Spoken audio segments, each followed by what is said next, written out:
दोस्तों सुजलॉन एनर्जी की बात करें तो स्टॉक के अंदर आज बहुत ज़बरदस्त गिरावट हुई।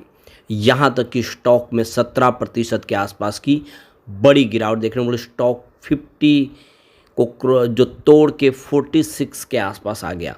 यानी आप देखें तो जो पिछले दिनों की जो सारी रिकवरी थी वो सारी खत्म हुई और एक नया लो बना पिछले दिनों का, क्योंकि पिछली बार में 48 से स्टॉक ने दौड़ना शुरू किया था। लेकिन गनीमत ये रही कि जो बाद में क्लोजिंग है वो फिर से 50 के ऊपर रही है। तो बाज़ार में जो हाहाकार मचा, जो तूफ़ानी गिरावट हुई, उसके पीछे यूएस का मार्केट है। डोनाल्ड ट्रंप की टैरिफ नीति की वजह से फ्राइडे को यूएस के बाज़ार में बहुत बड़ी गिरावट आई। एक तरह से क्रैश कर गया बाज़ार और उसका नतीजा हमारे बाज़ार में देखने को मिला। और देख सकते हो कि बाज़ार की जो शुरुआत है बहुत ही भयंकर हुई। बीएसई सेंसेक्स में 4000 पॉइंट की गिरावट देखने को मिली। तो ये जो बड़ी गिरावट हो रही है, इसके पीछे वजह क्या है उसको अगर आपको जानना है तो मार्केट पे हमारा वीडियो ऑलरेडी बन चुका है, उसको जाके आपको ज़रूर देखना चाहिए। अलग अलग मार्केट एक्सपर्ट ने बाज़ार को लेकर क्या भविष्यवाणी की है, क्या उनका कहना है, क्या इस समय बाज़ार में निवेश करना चाहिए या फिर बाज़ार से निकल जाना चाहिए, आपको सारी जानकारी वहाँ पे मिल जाएगी। अब सुजलॉन के अंदर यहाँ पे गिरावट की एक और वजह भी है, उसको भी इस वीडियो के माध्यम से समझेंगे। और क्या इस गिरावट के बाद फिर से कुछ पॉजिटिव संभावना बनेगी, समझने की कोशिश करेंगे इस वीडियो के माध्यम से। लेकिन फ्रेंड्स, उससे पहले अगर आप पहली बार हमारे चैनल पे आए तो चैनल को सब्सक्राइब कर दीजिए, एक बेल आइकॉन दबा दीजिए ताकि जब भी नया वीडियो बने पहला नोटिफिकेशन आपको मिले। वीडियो पसंद आए तो लाइक से ज़रूर कीजिए। चलो फ्रेंड्स, वीडियो स्टार्ट करते हैं। मैं हूँ आपका दोस्त एसबी दवे और हमारे अपने चैनल ऑनलाइन कमाई में आपका बहुत बहुत स्वागत है। तो सबसे पहले सुजलॉन के कारोबार की बात कर ले तो आज 52.52 पर क्लोजिंग थी। 5.13% की गिरावट देखने को मिली, लेकिन इंट्राडे में 46 तक चला गया था स्टॉक। वहाँ से रिकवरी काफ़ी ठीक लग रही है। ये गिरावट काफ़ी कम लग रही है क्योंकि 17% के आसपास की गिरावट इंट्राडे में थी, क्योंकि सर्किट लिमिट इसकी 20% है। तो सुजलॉन के शेयर में जो भारी भरकम गिरावट हुई अगर आप देखें तो यहाँ पे यूएस की तरफ से जो फैसला किया गया उसके बाद में चाइना ने भी ये देख सकते हो कि टैरिफ का ऐलान कर दिया है यूएस के अगेंस्ट। 34% का टैरिफ चाइना भी लगाएगा और इसका पूरा जो देखो निगेटिव असर यूएस के मार्केट में देखने को मिला। तो 6 से लेकर 10% तक की मार्केट के अंदर गिरावट देखने को मिली। और देख सकते हो कि ओवरऑल सभी जगह पे बहुत कंडीशन ख़राब हुई। तो ग्लोबल जो सेल ऑफ देखे लास्ट वीक में जो देखने को मिला यूएस मार्केट में, डाउ जोन की बात करें इंडस्ट्रियल एवरेज में 2200 पॉइंट की भारी भरकम फ्राइडे को गिरावट हुई। और ये देख सकते हो कि मार्च 2020 के बाद सबसे ख़राब दिन साबित हुआ है। कोविड काल में जो गिरावट हुई थी उसके बाद ये फिर से देख सकते यूएस के मार्केट में भयंकर गिरावट देखने को मिली 4-5 सालों के बाद। S&P 500 की बात तो यहाँ पे 10% की 2 दिनों में ही भारी गिरावट हुई। तो इसने एक माहौल को पूरा बिगाड़ दिया।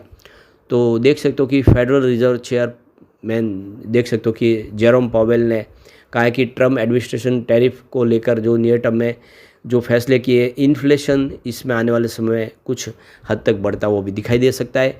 पॉलिसी में आने वाले समय कुछ और बदलाव होगा।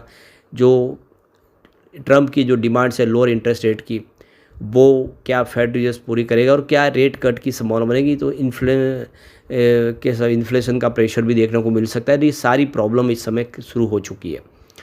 तो बाज़ार में भूचाल के बीच में देख सकते हो कि सुजलॉन का शेयर 17% टूटा, 46 तक इंट्राडे में लो में गया। ये पिछले एक महीने में सबसे निचला स्तर है। शेयर में लगातार 2 दिनों से गिरावट जारी है। आज की गिरावट के साथ पिछले 6 महीनों में करीब 30% की गिरावट स्टॉक में आ चुकी है। 2025 में अब तक शेयर में 22% से अधिक की गिरावट आई है। यानी बुरी तरह से सुजलॉन में शेयरों में नुकसान हुआ है। और सिर्फ सुजलॉन की बात नहीं, दूसरे भी जो शेयर हैं उनमें भी काफ़ी ज़्यादा नुकसान हुआ है लोगों को। सबके पोर्टफोलियो बुरी तरह से पिट चुके हैं और भारी भरकम लॉस में आ चुके हैं सभी लोग। जो पिछले 4-5 सालों में कमाया था वो यहाँ पे लोग कमाते हुए दिखाई दे रहे हैं। और ख़ास करके रिटेल इन्वेस्टर बहुत ज़्यादा पैनिक कर जाते हैं।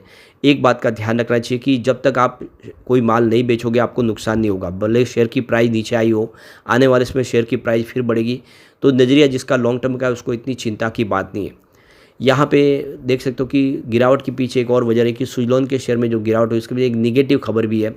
दरअसल कंपनी ने एक्सचेंज को सूचित किया है कि उसकी पूर्ण स्वामित्व वाली company Suzlon global service private limited को मुंबई के सीमा शुल्क यानी आयत आयुक्त कार्यालय से जुर्माने का आदेश मिला है, जिसमें सीमा शुल्क का भुगतान न करने का आरोप लगाया गया।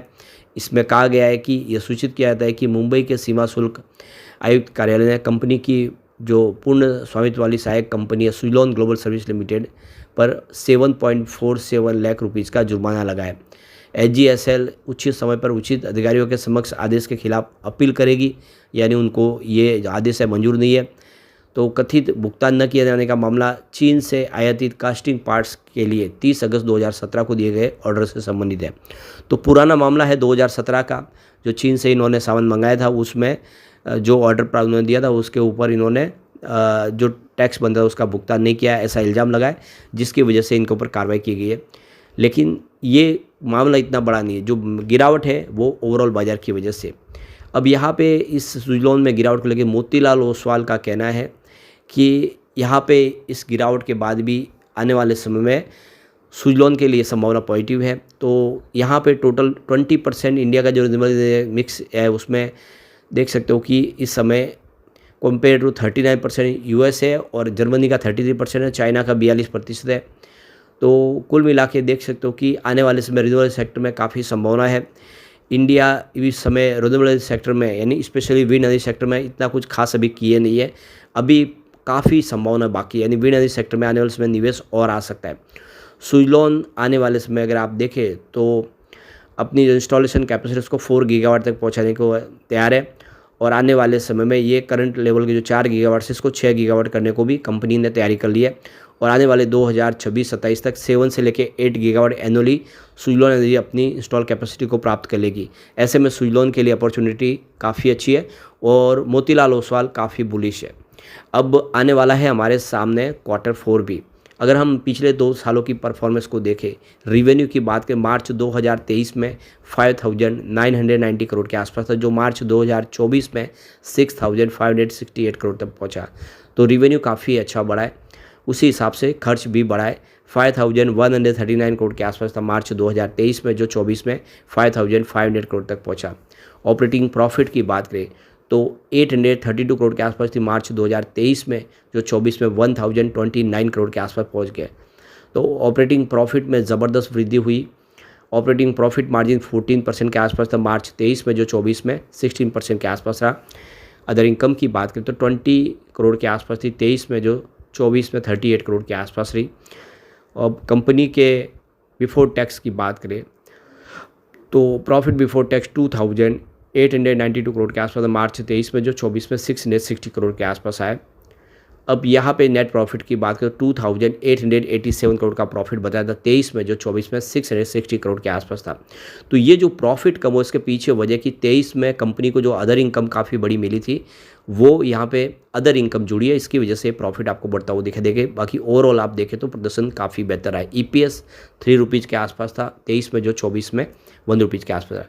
कुल मिला के आने वाले समय बाजार की स्थिति सुधर सकती है, तो फिर सुजलॉन का शेयर भी बेहतर कर सकता है। जो लॉन्ग टर्म इन्वेस्टर है उनको चिंता करने की कोई बात नहीं। लेकिन फ्रेंड्स, कोई भी इन्वेस्टमेंट करने से पहले अपने फाइनेंशियल एडवाइजर से एडवाइस ले ले या अपना खुद का रिसर्च करें, क्योंकि मैंने वीडियो आपके एजुकेशनल पर्पज़ के लिए ही बनाया। वीडियो पसंद आए तो लाइक से जरूर कीजिए और चैनल को सब्सक्राइब कर दीजिए। Thank you friends.